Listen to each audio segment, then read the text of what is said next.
Саламатсыздарбы, урматтуу акыл эмгегинин маданияты семинарынын катышуучулары.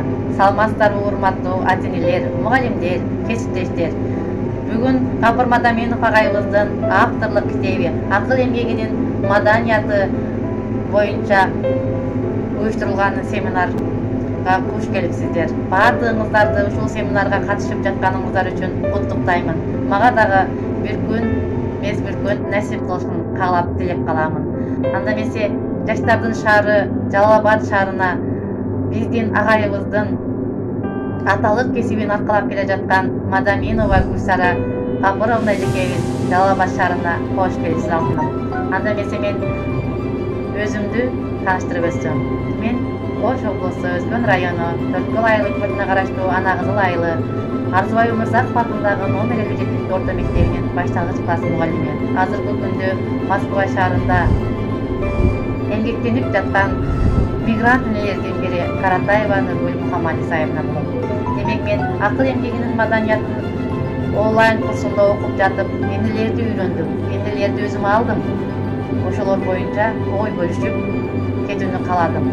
Ошол суроолорго мен 3 эле жоопту камтып кеттим. Ошол 3 жоопту сиздер менен бөлүшөм. Эмне мен эмнелерди үйрөндүм? Биринчиден, тилек, ниет, каалоо менен мен максатка жетүүнү үйрөндүм.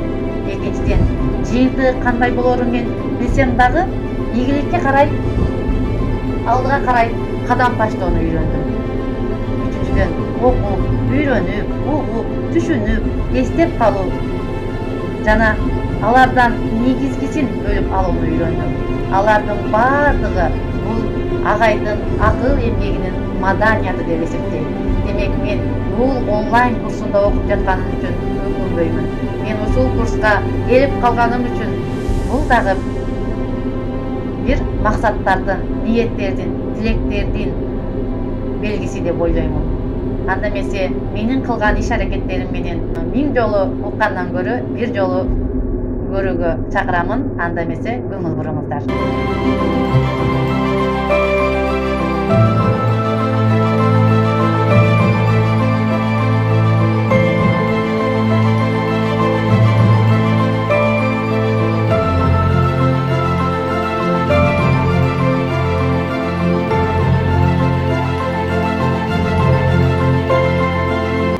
Урматтуу семинар катышуучулары, атайын айым семинары үчүн Москва шаарынан Каратаева Нургүл көңүл бурганыңыздар үчүн чоң рахмат.